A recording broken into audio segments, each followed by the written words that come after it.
We are going to work out to find the value of x for that given equation right here. We have 2x minus 1, divide the whole thing by 3, minus 3x out of 4 is equal to 5 over 6. And they want us to find the value of these x right there. They want us to find the value of x. So how do we go about that? First of all, we are going to cross multiply. If the knowledge that we need to be aware of is, we need to be aware of the knowledge of fractions, and we need to be aware of expansion of brackets, then we need to be aware of the negative, the power of the negative in a topic of integers, okay?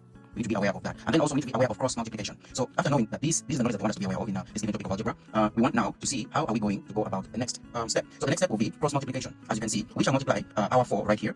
We shall multiply our 4 with the whole expression at the top right there. And then we shall multiply our 3 with the expression at the top right there. So 4 times the whole expression, we shall create like a bracket so that we can multiply into that given bracket that we shall create in the near future. Then when we look at the denominator of 3, this denominator of 3 is going to multiply our negative 3x right there up. First of all, we shall ignore the 5 over 6 on the other side of our equation. So after noticing that we have expanded that given part right here, we are now going to have something like that. Okay? And don't forget that we shall also multiply this given 3 with the 4 below there, those denominators. So this will give us 4 times into bracket 2x minus 1, and this is the topic of expansion of brackets in algebra. And then we have the 3 that I talked about, this 3 multiplying our 3x right there at the top. So dividing the whole thing by the 3 times the 4. Like I told you, we shall first ignore the 5 over 6 on the other side of our equation. Now, we are going to enter into our bracket and we shall have something like this. So we shall have 4 times 2x giving us 8x. And then we shall have the same 4 times the negative 1 giving us the negative 4 right there. And then the same thing this side we shall say 3 times 3x. But don't forget that there's a negative that we cannot ignore. So we have 3 times 3x giving us a 9x. Therefore, we have 8. You see, these guys look the same. We are going to collect like terms because the 8 carries an x on it. And then the 9 carries an x on it. So these guys look the same. So we shall do what we call collecting like terms. We shall do what we call collecting like terms. Collecting like terms. That's why we put a red marker on them. So, and then right below there we have the 3 times the 4. The 3 times the 4 giving us the 12. And we shall continue further down. After collecting like terms, we have something like this. So we have 8x minus 9x. 8x minus 9x. I am following the order of how these numbers are existing. I did not bring the 8 this side because it will leave our negative 4 in a blank space. Well, we just need to follow the order. So,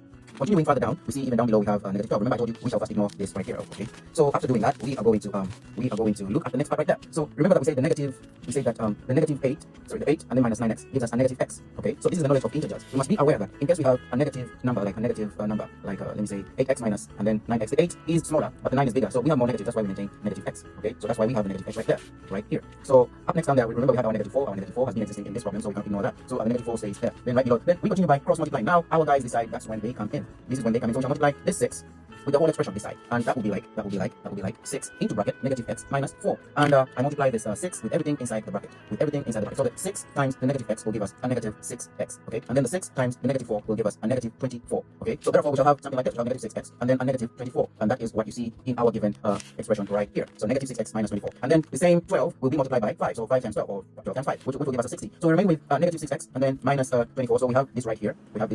And this gives us. So we shall say negative 24 will come this side of our equal sign, and we shall get a plus. Okay. So after getting a plus, we have what we call 60 plus 24 giving us 84, and then negative 6x will divide this side. So 84 divided by negative 6, we shall get negative 14, and that's how you go about that. The answer to our question will be a negative 14, and that's how you